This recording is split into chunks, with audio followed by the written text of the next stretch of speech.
Hello दोस्तों, तो कक्षा 9 की गणित विषय यानी कि मैथ विषय को आज हम लोग स्टार्ट करने वाले हैं। इसके पहले मैंने इसमें पूरा सिलेबस आपको बताया कि पूरे 9th की क्लास में कक्षा 9 में हमें क्या क्या पढ़ना है। तो आज हमारा पहला लेक्चर है जो कि संख्या पद्धति पे है। तो हम लोग संख्या पद्धति में पूरा का पूरा जो ये संख्या पद्धति नाम का पार्ट है, इसमें हमें जो भी हमने कक्षा 8 में पढ़ा है उसका रिवीजन करना है। तो जो भी हमने कक्षा 8 में पढ़ा है वही सारी चीज़ें यहाँ पे हमें बस दोबारा से पढ़नी है। तो यहाँ पे हम लोग जो पढ़ने वाले हैं, हम लोग यहाँ पे संख्या रेखा जो कि हम लोग 8 में पढ़ चुके हैं इसके बारे में देखेंगे। फिर प्राकृतिक संख्याएं क्या होती हैं उनको देखेंगे। प्राकृतिक संख्याओं को n से रिप्रेजेंट करते हैं, n से प्रदर्शित करते हैं। मतलब जब भी हमें प्राकृतिक संख्या लिखनी होगी तो हम n लिख देंगे। इसका मतलब है कि हम सभी प्राकृतिक संख्याओं के बारे में बात कर रहे हैं। तो इनको हम लोग अभी पूरी तरह से अच्छे से समझेंगे। अभी मैं बता रहा हूँ कि हम इस वीडियो में क्या क्या पढ़ने वाले हैं। फिर हम लोग पढ़ने वाले हैं पूर्ण संख्याएं यानी कि होल नंबर, इसको W से रिप्रेजेंट करते हैं, W से लिखते हैं। फिर आप पढ़ेंगे हम लोग पूर्णांक जिसको इंटीजर बोलते हैं, इसको Z से रिप्रेजेंट करेंगे। फिर परिमेय संख्याएं जिनको रेशनल नंबर बोलते हैं और इसको Q से रिप्रेजेंट करते हैं। फिर उसके बाद हम लोग वास्तविक संख्याएं यानी कि रियल नंबर पढ़ेंगे जिसको R से रिप्रेजेंट करते हैं। इसके साथ ही हम लोग समुच्चय या फिर समूह जिसको हम इंग्लिश में सेट कहते हैं इसके बारे में भी थोड़ा बहुत आइडिया लेंगे कि ये क्या होता है। ये सारी की सारी चीजें हम लोग 8 में पढ़ चुके हैं। फिर भी हम यहाँ पे सारी की सारी चीजें रिवाइज करेंगे और बहुत ही अच्छे से इसको देखेंगे और पहली एक्सरसाइज जो कक्षा 9 की है वो पहली एक्सरसाइज सॉल्व करने की कोशिश करेंगे। तो सबसे पहले तो हम लोग बात कर लेते हैं संख्या रेखा की। तो हमें पता है, हमने कक्षा 8 में भी पढ़ा है, संख्या रेखा एक लाइन है जो कि यहाँ इनफाइनाइट तक जाती है, मतलब अनंत तक जाती है और इधर भी अनंत तक जाती है। और यहाँ पे बीच का कोई भी पॉइंट है वहां पे जीरो होता है, जीरो से स्टार्ट होता है। यहाँ पे आगे बढ़ते हैं तो 1 2 3, आगे बढ़ते हैं तो प्लस में नंबर बढ़ते जाते हैं 1 2 3 4, और पीछे आते हैं तो वही नंबर माइनस में आ जाते हैं, -1 -2 -3 एंड आगे बढ़ते जाते हैं -4 -5। ऐसे यहाँ तक जहां तक गिनती आती है आपको वहां तक आप पीछे चले जाइए, जहां तक आगे की गिनती आती है वहां तक आगे की गिनती बढ़ते जाइए। तो ये नंबर सिस्टम होता है। यानी कि एक पॉइंट हमने मान लिया कि यहाँ से स्टार्ट कर रहे हैं, जैसे कि जहां पे हम खड़े हैं हमने मान लिया कि यहाँ से हम आगे बढ़ेंगे। तो जैसे हम कहते हैं कि हमारा घर यहाँ पे है और हमें कहीं जाना है, हमें स्कूल जाना है, तो हम कहते हैं कि स्कूल 1 किलोमीटर दूर है। तो कहाँ से? यहाँ से 1 किलोमीटर दूर है। और नदी मान लो इस तरफ नदी है तो वो भी कहेंगे कि नदी इस तरफ 1 किलोमीटर दूर है। तो अब हमें स्कूल से पता करना है तो यहाँ से कितने किलोमीटर होगी? 2 किलोमीटर। तो हम लोगों ने ये नंबर को जोड़ना घटाना कैसे रिप्रेजेंट करते हैं ये भी हमने कक्षा 8 में देखा था। संख्या रेखा पे हम जोड़ते कैसे हैं, तो अगर हमें इस तरह से जोड़ना है कि यहाँ से हमने एक हमने यहाँ पे ले लिया, एक ये हो गया। फिर हमने 2 नंबर और ले लिए, 1 + 2 करने 3 आएगा। तो देखिए 1 और फिर 1 के बाद फिर 2 जोड़ने, तो 1 यहाँ पे आ गए, अब यहाँ में 2 जोड़ने, 1 और 2 यहाँ जोड़ दिया। तो हमारा रिजल्ट क्या आ गया? हम शुरू में कहाँ पे थे? 0 पे, पहुंचे कहाँ पे? लास्ट में 3 पे। इस तरह से हम लोग लिखते थे। इस तरह से जो संख्याओं का जोड़ना घटाना हम लोगों ने सब सीखा 8 में। उसकी अभी यहाँ पे बहुत ज्यादा जरूरत नहीं है, पर हमें यहाँ पे संख्या रेखा के बारे में पता होना चाहिए। तो यहाँ पे मैंने आपको बताया संख्या रेखा होती क्या है। जो हमारे पास नंबर लाइन होती है वो क्या होती है? 2 3, मैं दोबारा से लिख दे रहा हूँ। हाँ, तो यहाँ पे नंबर लाइन जो है या संख्या रेखा जो है उसमें क्या है, हमारे पास एक तरफ सारे माइनस की वैल्यू होंगी, दूसरी तरफ सारे प्लस की वैल्यू होंगी, बीच में 0 होगा। कहीं पे भी अभी जरूरी नहीं है कि आप यहीं पे बनाएं। कई बार ऐसा होता है कि हमारी जो धनात्मक संख्या यहाँ पे जो प्लस की संख्या है वो ज्यादा होती हैं, तो हम क्या करते हैं, ये वाला हिस्सा हम नहीं बनाते, ये वाला हिस्सा बना देते हैं। बट हमारा मतलब क्या है कि ये 0 है, 0 के आगे उतना ही इस तरफ भी बढ़ेगा और नहीं बढ़ेगा कितना? जहां तक आप बढ़ाना चाहे। ये इनफाइनाइट है, कभी खत्म नहीं होता। ये संख्याओं की गिनती कभी खत्म नहीं होती। तो अभी आपको समझ में आ गया होगा नंबर जो हमारे पास नंबर लाइन है या फिर संख्या रेखा है वो क्या है। तो यहाँ पे आपको संख्या रेखा आई थिंक समझ में आ गया, अच्छे से समझ में आ गया होगा संख्या रेखा क्या है। संख्या रेखा, अब यहाँ पे एक बात और ध्यान रखनी है कि हमें लगता है कि 1 है 2 है 3 है, इस तरह से है। 1 और 2 के बीच में यहाँ पे 1.5 भी तो आएगा, यानी कि 1 के बाद जो भी संख्या आएंगी वो यहाँ आएंगी, 2 के बाद 2.5 आएगा, 3 के बाद 3.5 आएगा, 4.5 आएगा, इस तरह से तो संख्या यहाँ भी आएंगी। और इनके बीच में बहुत सारी संख्या होंगी, कितनी होंगी वो सब हम लोग अभी देखने वाले हैं। तो हम लोग एक एक करके हम लोग यहाँ पे सबसे पहले बात करते हैं प्राकृतिक संख्या। अब ये संख्या रेखा आपको समझ में आ गई है। इसके बीच में बहुत सारे नंबर होंगे।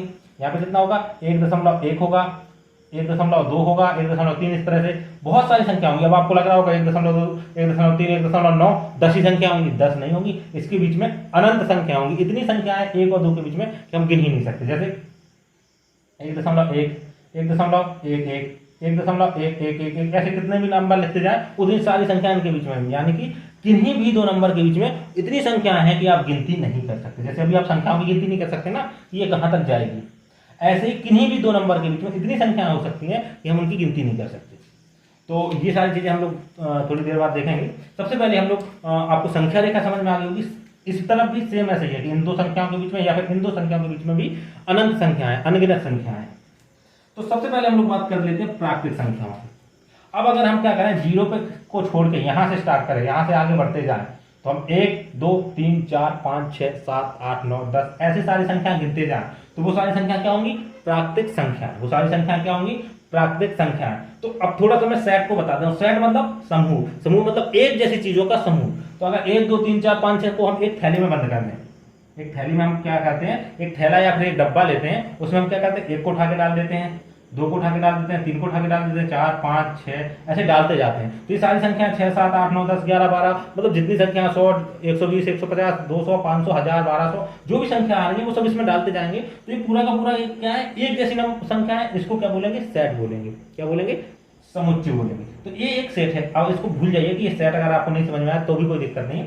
तो ये एक हिस्सा बन गया। इसको क्या बोलते हैं, नेचुरल नंबर। तो इसको किससे रिप्रेजेंट करेंगे, इस पूरे जो हमारे पास थैला या फिर बॉक्स है, डब्बा है जिसमें सारी चीजें रखी हुई है, उसको किससे रिप्रेजेंट करेंगे, एन से। तो ये बहुत ज्यादा जरूरी है आपको। ये 9th में, 9 में, 10 में, 11 में, 12 में, उसके बाद भी ये बहुत ज्यादा यूज होगा। तो आपको पता होना चाहिए एन का मतलब है नेचुरल नंबर। नेचुरल नंबर यानी कि प्राकृतिक संख्या। और प्राकृतिक संख्या कौन कौन सी है, 1 2 3 4 5 6 7 8 मतलब 1 से लेके सारी संख्या जो गिनती में आती हैं। अब यहाँ पे 1.5 नहीं आएगा, 2.5 नहीं आएगा, 1.1 नहीं आएगा, मतलब दशमलव या आधा पौन वाली कोई भी संख्या छोड़ दो, सिर्फ जो गिनती में सीधी सीधी जो गिनती में आती है 1 2 3 4 5 6 वो सारी की सारी मिलकर बनाती है नेचुरल नंबर यानी कि प्राकृतिक संख्या। तो आपको पहला समझ में आया, एक थैला बन गया प्राकृतिक संख्या। क्लियर है, एक थैला बन गए प्राकृतिक संख्या। अब हमने क्या किया, इस थैले में, इसी थैले को हमने यहाँ पे लिया, यहाँ पे 1 2 3 4 5 6 ये सारी की सारी संख्याएं थी। तो इसमें हमने 0 और डाल दिया। अभी यहाँ पे नेचुरल नंबर यानी कि प्राकृतिक संख्या में 0 नहीं था, हमने 0 और डाल दिया इसी थैले में। तो ये क्या बन जाएगी, ये बन जाएंगी पूर्ण संख्या। मतलब कि अगर आपसे बोला जाए कि 0 को भी ले लो, 0 1 2 3 4 5, तो वो क्या हो जाएंगी, पूर्ण संख्या। यानी कि प्राकृतिक संख्याएं और पूर्ण संख्याओं में सिर्फ अंतर कितना है कि इस पूर्ण संख्याओं में 0 आता है, इसमें 0 नहीं होता, बाकी सब एक जैसी होती है, दोनों एक जैसी होती है। तो कहीं भी W लिखा है, इसका मतलब क्या है कि उसमें 1 2 3 4 5 6 7 8 सारी गिनती तो होगी, साथ में 0 भी होगा। ठीक है, तो हमें अब इन थैलों को अलग अलग कर रहे हैं, हम चाहे तो एक ही थैले में रख सकते थे। तो अभी हम लोग इसीलिए सेट को समझेंगे। अगर ये सेट वाला हिस्सा समझ में नहीं आता तो ये आपके 9th क्लास के लिए जरूरी नहीं है, फिर भी मैं इसको समझाऊंगा क्योंकि ये 10 में 12 में और उसके आगे भी आप जब पढ़ाई करेंगे तो ये बहुत ज्यादा काम आएगा। अगर आपको ये समझ में नहीं आता तो ये थैले वाला आपको समझ में आ रहा होगा कि थैला में हम रखते जा रहे हैं। तो हमने यहाँ पे क्या रख दिया, W में क्या आ गए, ये वाले नंबर आ गए।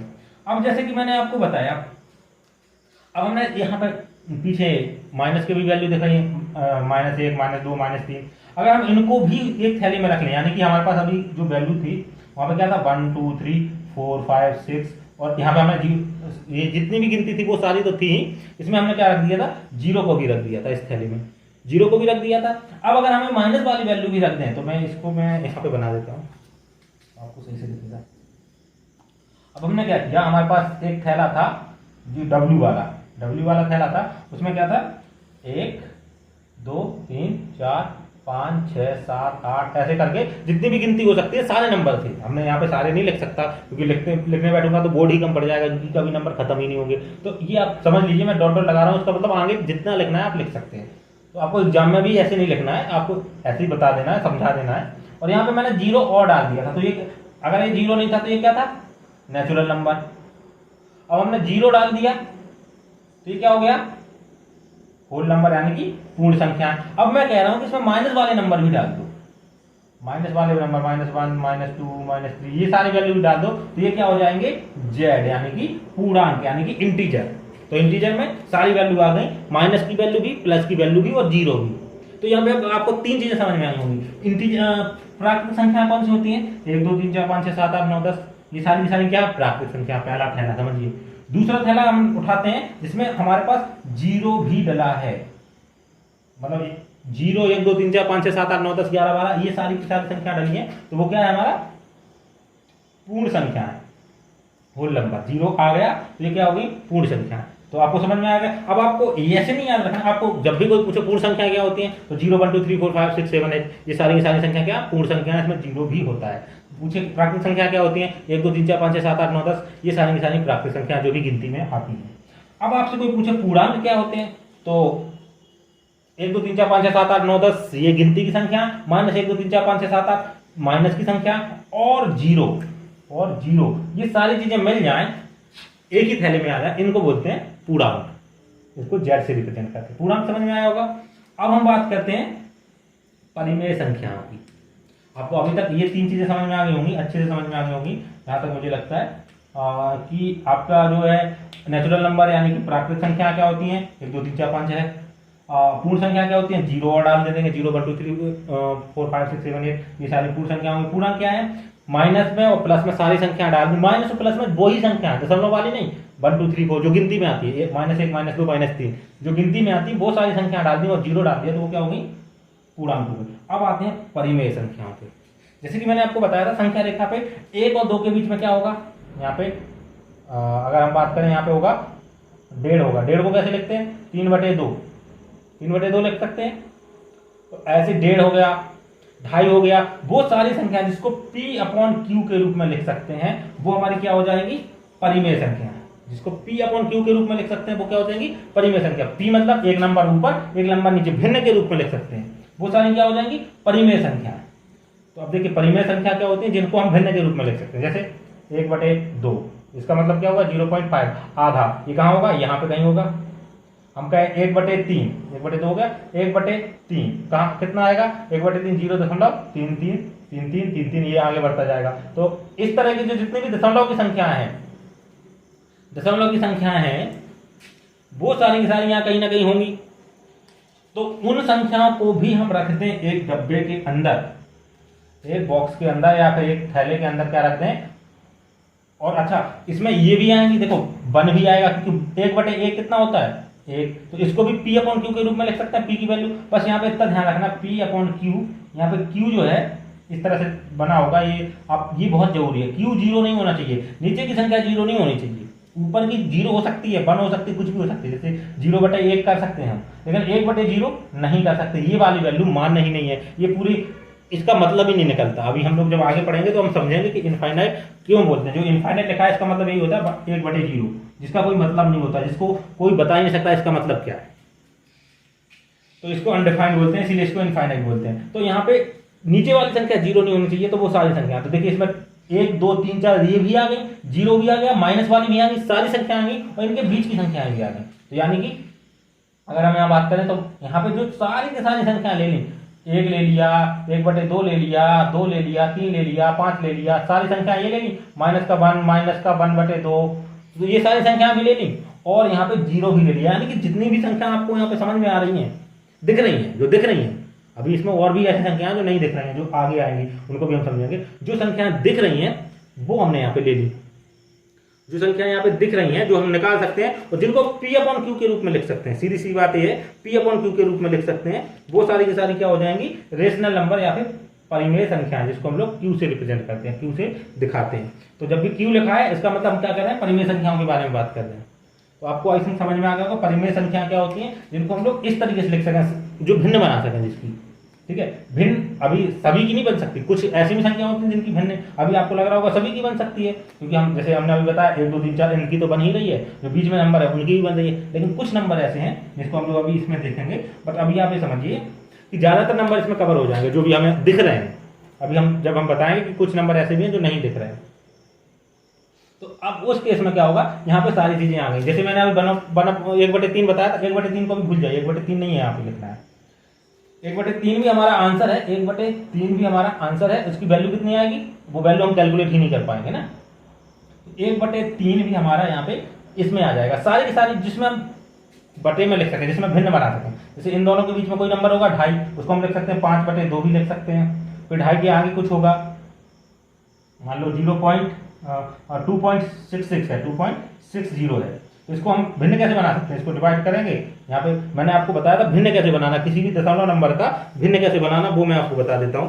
अगर आपको ये समझ में नहीं आया तो मैं एक चीज़ और बता देता हूँ। जैसे भिन्न बनाना किसी भी संख्या की, अब कोई दशमलव में लिखी हुई है, जैसे 5.6 लिखा हुआ है, इसकी हमें भिन्न बनानी है। तो करना क्या है, कुछ नहीं करना है, और ये कई जगह पे सवाल सॉल्व करने में भी काम आएगा। जब भी आपको लगेगा तो हम गुणा भाग नहीं कर पाए तो उसको आसान कैसे करना है। जैसे इसमें इसका गुणा करना है 7.5 में, अब आपको लग रहा होगा दशमलव का गुणा तो काफी मुश्किल होता है, तो इसको आसान करना बताता हूं मैं। तो जब भी कोई दशमलव वाली चीज आ जाए तो क्या करना है, दशमलव को हटाना है, उसके नीचे 1 लिख देना है, दशमलव के नीचे 1 लिख देना है। उसके बाद जितनी संख्या है उतने जीरो लगा देने। इसमें कितनी है, एक संख्या है तो जिसको जीरो बढ़ा देना है। तो ये कितना हो गया, 56/10 हो गया, 56/10 हो गया।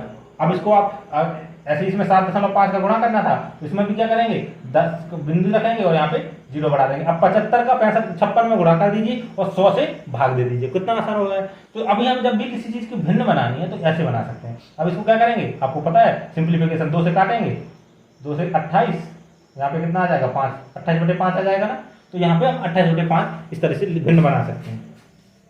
तो यहाँ पे जितनी भी सारी चीजें हैं वो भिन्न के रूप में जिसको लिख सकते हैं, जिसको P/Q यानी कि एक संख्या ऊपर एक संख्या नीचे लिख सकते हैं, वो सारी की सारी क्या हो जाएंगी, वो सारी की सारी हो जाएंगी Q, यानी कि रेशनल नंबर, या फिर यूं कहें परिमेय संख्या। इतनी बात क्लियर है, परिमेय संख्या समझ में आ गई। अब हम लोग बात करते हैं, इसमें से कुछ नंबर ऐसे हैं जो छूट गए होंगे।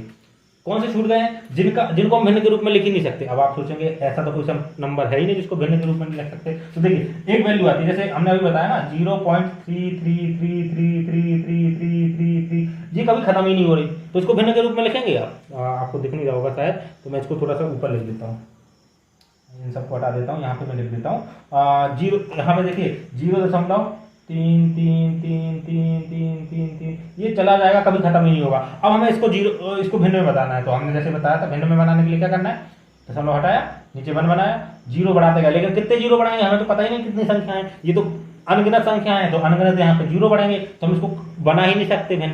तो ये ऐसी संख्या जिनको हम भिन्न बना ही नहीं सकते, वो नंबर बच गए अभी भी। तो वो सारे के सारे नंबर और हम अगर मिला दें तो वो कहाँ आ जाएंगे, वास्तविक संख्या यानी कि रियल नंबर में। अब इसमें सबसे अच्छा एग्जाम्पल जो है वो होता है, आपको याद रहेगा कि अगर आपसे पूछा जाए ऐसी संख्या जो कि रेशनल नंबर नहीं है, परिमेय संख्या नहीं है, वो बताइए। तो इसमें हम सीधे से कह सकते हैं रूट लगा दीजिए बस, √2, √3, √5, इस तरह की संख्या। तो इसमें कुछ है तो √2, √3, इनकी वैल्यू क्या है, फिक्स नहीं है, मतलब दशमलव में आगे अब इसको लिख सकते हैं 1.414 लिखते हैं, इसकी वैल्यू इतनी आती है 1.414। लेकिन ये यहाँ तक हम लोग मानते हैं, जैसे पाई है, और इसमें सबसे पाई तो आपने बहुत बार देखा होगा, पाई की वैल्यू वैसे तो हम लोग मानते हैं कितना, 22/7 मान लेते हैं, या फिर 3.14 मान लेते हैं। लेकिन असल में पाई की वैल्यू जो होती है, इसके आगे इतने नंबर होते हैं कि आप गिन भी नहीं सकते। तो पाई की वैल्यू कभी भी हम उसको बता नहीं सकते कि कितनी होती है एग्जैक्ट वैल्यू। ऐसे √2 की वैल्यू हमें कभी भी एग्जैक्ट सही से पता नहीं होती, इसके आगे बहुत सारी संख्याएं होती हैं, लेकिन हम अंदाज मान लेते हैं कि हम इतना मान ले रहे हैं, आगे पीछे की संख्या छोड़ देते हैं। तो ये कुछ नंबर हैं जो कि भिन्न के रूप में नहीं लिखे जा सकते, क्योंकि इनका पता ही नहीं कि इसके पीछे कितनी संख्या है, इसके पीछे कितनी संख्या है। तो इन सबको अगर हम लोग मिला दें, सारी की सारी संख्याएं, अब ये थैला, ये थैला, ये थैला, आप देख रहे हैं ना, ये थैला तो इसमें पहले से मिला है, इसमें ये थैला पहले से मिला है। अब एक बहुत बड़ा थैला लें जिसमें ये सारी चीजें डाल दें, मतलब ये वाले नंबर भी डाल दें और जो बच रहे हैं वो भी डाल दें, तो उनको बोलते हैं रियल नंबर यानी कि वास्तविक संख्या। तो अभी तक आपको जो समझ में आया वो आपको ये समझ में आ गया होगा कि ये सारी चीजें क्या है। अब मैं इसको ये सारी चीजें जब समझ में आ गई तो अब मैं आपको ये जो अपना अगला चैप्टर है, अगला जो चीज है समुच्चय या फिर सेट, अभी आपका 9th क्लास के लिए जितना भी आपने पढ़ा वो ठीक है, उतने से आपका काम हो जाएगा। अब हम सेट और समुच्चय क्यों पढ़ा रहे हैं उसको समझिए। तो हमने पहला थैला लिया था, पहले थैले में क्या था 1 2 3 4 5 6, तो ये पहला थैला, इसको मैं बंद कर देता हूं। ये क्या है, नेचुरल नंबर। ये क्या है, नेचुरल नंबर। अब नेचुरल नंबर का थैला है, अब हमने क्या किया, इसको अगर हम होल नंबर यानी कि इसमें जीरो और ऐड कर देंगे तो हमारा नेचुरल नंबर वाला तो गायब हो जाएगा। तो हमने क्या किया, इस थैले को रहने दिया, जीरो को इसके बाहर डाल दिया, जीरो को इसके बाहर डाल दिया, उसको बड़े थैले में रख दिया। तो अब हम जब कहेंगे ये छोटा वाला थैला क्या हो गया, नेचुरल नंबर। लेकिन हम जब छोटे थैले को हम भूल जाए, बड़ा थैला पूरा मान लें, तो ये क्या हो जाएगा, होल नंबर, यानी कि क्योंकि इसमें 1 2 3 4 5 6 तो है ही, जीरो भी आ गया। अब हम इसमें माइनस वाली वैल्यू भी डाल दें और बड़ा थैला ले लें, उसमें ये थैला रख दें। अब थैले को हम निकाल के उसी थैले में नहीं रख रहे, थैले को अलग से निकाल के रख रहे हैं, तो इसमें क्या आ जाएगा -1 -2 -3, इस तरह से। तो ये बड़ा थैला है, तो अगर हमें इसमें से बताना है तो इनको हटा देंगे तो ये हमारा W बन जाएगा। ये सेट का कॉन्सेप्ट होता है। मतलब सेट क्या है, हम सेट, एक सेट हमारा ये है, इसमें क्या है, इसमें हमारे मान लो एक टोकरी में सेब रखे हुए हैं, ठीक है, दूसरी टोकरी में केले रखे हुए हैं। तो ये दो अलग अलग सेट होगा, ये सेब का, ये किसका, केले का। अब एक टोकरी जिसमें सेब और केले दोनों मिक्स करके रखे हुए हैं। इसमें से ऐसा क्या हो रहा है कि इस कोने पे सेब रखे हुए हैं, इस कोने पे केले रखे हुए हैं। तो ये हिस्सा इसको हम इधर चिपका देते हैं। तो इसको और अच्छे से बताएं तो ये इस तरह से, ये सेब वाला जो हिस्सा है इस तरह से आ जाएगा। यहाँ पे सेब है, यहाँ पे केला है, और यहाँ पे सेब और केला दोनों है। समझ में आ रहा है? तो इस तरीके से सेट को हम लोग रिप्रेजेंट करते हैं। तो सेट हम लोगों ने 10 में 6, 7, 8 में पढ़ा होगा, तो वो वही मैं समझा रहा हूँ। तो इसको और अगर हम लोग बड़ा करें तो रियल नंबर इसके और ऊपर आ जाएगा। इसमें क्या होगा, P/Q के रूप में और नंबर डल जाएंगे तो ये रियल नंबर हो जाएगा। और सबसे बड़ा जो थैला है जिसमें सारे के सारे वैल्यू आ जाएंगी तो वो रियल नंबर। यहाँ पे रेशनल नंबर Q, ये Q आ गया, और ये रियल नंबर में सारी वैल्यू आ जाएंगी। तो इस तरीके से हम लोग सेट को बना सकते हैं। बट अगर आपको ये समझ में नहीं आया तो इसको बिल्कुल भूल जाइए, इसकी कोई ज़रूरत नहीं है अभी। जब आगे इसकी जरूरत पड़ेगी तो मैं इसको फिर से अच्छे से बताऊंगा। तो अभी आपको ये समझ में आ गया होगा प्राकृत संख्या जिनको हम 1, 2, 3, 4 उंगलियों पर गिन सकते हैं। पूर्ण संख्या जीरो को लेकर के जो गिनती के अलावा जीरो और अगर उसमें जोड़ दें तो वो पूर्ण संख्या बन जाती है। पूर्णांक उसमें पॉजिटिव और नेगेटिव माइनस की संख्या भी आ जाती है। परिमेय संख्या जो दशमलव वाली भी संख्या ले लेता है, और वास्तविक संख्या में सारी संख्याएं आ जाती है, इसमें कोई संख्या नहीं बचती। जिनको दशमलव भिन्न के रूप में लिख पाए नहीं लिख पाए, सारी संख्याएं इसमें आ जाती हैं। तो अभी तक आपको ये क्लियर हो गया होगा। अब हम लोग एक्सरसाइज पे आते हैं। पहला जो हमारा अभ्यास है उसमें हमें ज़्यादा कुछ नहीं करना है, और मैथ को पढ़ने का सबसे आसान तरीका मैं बता देता हूँ। आप मेरे वीडियो भी नहीं देखेंगे फिर भी मैथ कैसे पढ़ सकते हैं। जितने भी आपकी किताब में, बुक में एग्जाम्पल दिए हैं, उदाहरण दिए हैं, वो सारे उदाहरण लगाइए। आप अभ्यास में जो सवाल दिए हैं वो छोड़ दें तब भी कोई दिक्कत नहीं, उदाहरण आप एक भी नहीं छोड़िए। क्यों? उदाहरण आपको पता है कि पहले आप उदाहरण लगाएंगे, उसके बाद आपको नहीं समझ में आएगा तो आप उसमें उदाहरण हल हुआ है, उसमें दिया कि कैसे उसको हल करना है, तो आप उसको देखेंगे तो सीख जाएंगे कैसे हल करना है। तो हर एक उदाहरण को आपको सॉल्व करना है, कोई भी उदाहरण छोड़िए मत। हम लोग अगर बात करें तो पहला क्वेश्चन है कि क्या शून्य एक परिमेय संख्या है?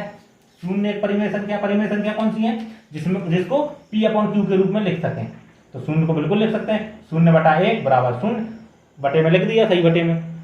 तो ये हमारा शून्य एक परिमेय संख्या, पहला आंसर हो गया। दूसरा है 3 और 4 के बीच में 6 परिमेय संख्या निकालिए। अब 3 और 4 के बीच में परिमेय संख्या कितनी होंगी? तो P/Q के रूप में लिखना है।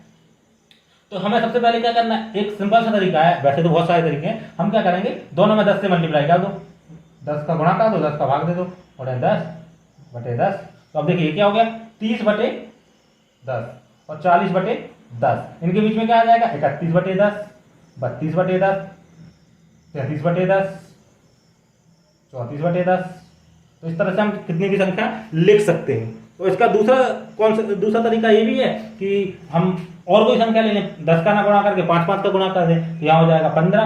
तो 15/5, 16/5, 17/5, इस तरह से भी लिख सकते हैं। ठीक है ना? तो हमें जरूरी नहीं है कि 10 का ही गुणा करें, हमें तो बस इसके बीच की संख्या चाहिए। तो अगर हम 3 और 4 के बीच में लिखें तो 3 और 4 के बीच में हमें दशमलव में सोच में आ रहा है, भिन्न में नहीं आ रहा, तो हमने क्या किया, 3 को 30 बना दिया। क्यों? 10 से डिवाइड कर दिया। जब चाहे हम इसको वापस से काट देंगे 0 से 0, तो 3 बन जाएगा। इनको काटेंगे तो ये दशमलव में आएगा। जैसे 32 बटे कितना है, 20 है, तो ये 16/10 हो जाएगा। 32/10 है तो 16/5 हो जाएगा। अब इसका जब भाग देंगे, 5 दिया 15, 3 दशमलव कुछ आएगा, एक बचेगा, तो 5 दूनी 10, 3.2 आ गया। यहाँ पे 3.2 आ गया, ये 3 और 4 के बीच में। तो इसको लिखने का एक सिंपल सा तरीका है। अगला क्वेश्चन क्या कह रहा है, दूसरा क्वेश्चन इसी तरह से है कि हमारे पास 3/5 और 4/5, 4/5 के बीच की संख्या बताइए। तो अब देखिए 3 और 4 के बीच में हम बढ़ा नहीं सकते, तो इसमें हम क्या करेंगे, किसी संख्या से गुणा कर देंगे, तो 10 से कर देते हैं, इसमें भी 10 से कर देते हैं। तो ये क्या हो जाएगा, 30/50 और 40/50। अब इसके बीच में निकाल लिए, तो 50 को तो बड़ा बदलना नहीं है, 30 के बाद 31/50 कर देंगे, 32/50 कर देंगे, ऐसे 33/50, जितनी संख्या चाहिए उतनी लिख देंगे। ठीक है? अब यहाँ पे कुछ सवाल हैं जो काफी अच्छे हैं। अब ये जो सवाल है ये आपको याद रखने हैं। प्रत्येक प्राकृतिक संख्या पूर्ण संख्या होती है। देखिए ये कह रहे हैं प्रत्येक प्राकृतिक संख्या, तो प्राकृतिक संख्या में क्या आएगा, प्राकृतिक संख्या आएंगी 1, 2, 3, 4 सारी आएंगी। तो वो पूछ रहा है कि जो भी प्राकृतिक संख्या है, हम इसको 4 को उठा लेते हैं। 4 क्या पूर्ण संख्या है? तो हमें पता है पूर्ण संख्या क्या होती है, 0, 1, 2, 3, 4, 5 सारी की सारी पूर्ण संख्या होती है। तो अगर इसमें 0 होता, अभी तो 0 है नहीं, 0 होता तब भी ये पूर्ण संख्या होती है। तो ये सारी की सारी क्या पूर्ण संख्या है। तो जितनी भी प्राकृतिक संख्या है, इसीलिए मैंने सेट बताया था, सेट में आपको पता था सबसे पहले n आया, n के अंदर क्या आया, w आया था, w के अंदर n आया था, और उसके ऊपर क्या आया था, z आया था, और z के ऊपर अपना क्या आया था, इसी रूप में मैंने लिखा हुआ है, q आया था, और q के ऊपर अपना r आया था। तो यहाँ पे पूछ रहा है w पूर्ण संख्या, जो जितनी भी प्राकृतिक संख्या में पूर्ण संख्या है कि नहीं, तो देखिए जो n है वो w के अंदर है, मतलब हाँ जितनी भी पूर्ण संख्या है, जो प्राकृतिक संख्या है वो सारी की सारी पूर्ण संख्या होंगी। जैसे हमें पता है 1 2 3 4 ये प्राकृतिक संख्या है, तो क्या ये पूर्ण संख्या है, हाँ पूर्ण संख्या है, क्योंकि पूर्ण संख्याओं में जीरो भी आता है, तो ये सारी तो है ही, जीरो भी है। तो जितनी भी प्राकृतिक संख्या है वो सारी की सारी क्या है, पूर्ण संख्याएं भी हैं, और जितनी भी पूर्ण संख्या है वो सारी की सारी इंटीजर पूर्णांक हैं, जितने भी पूर्णांक हैं वो सबके सब हमारे परिमेय संख्या हैं, वो भी हैं और कुछ ज्यादा भी हैं, और जितनी भी परिमेय संख्या है वो सारी की सारी हमारी वास्तविक संख्या है, उसके अलावा जो बच गई वो भी वास्तविक संख्या है। तो ऐसे ही यहाँ पे जितनी भी प्राकृतिक संख्या हैं वो सबकी सब तो पूर्ण संख्या है ही, और जीरो को और भी ऐड कर दें तो वो भी पूर्ण संख्या है। दूसरा क्वेश्चन क्या कह रहा है, प्रत्येक पूर्णांक एक पूर्ण संख्या है। तो देखिए पूर्णांक कहाँ है, पूर्णांक ऊपर आ रहा है, पूर्णांक जो प्रत्येक पूर्णांक है वो क्या पूर्ण संख्या है, नहीं, क्यों, पूर्णांक में क्या आता है, माइनस के नंबर भी आते हैं, माइनस वाले नंबर हमारी पूर्ण संख्या नहीं है, तो ये आंसर हो जाएगा नहीं। अब प्रत्येक परिमेय संख्या एक पूर्ण संख्या है।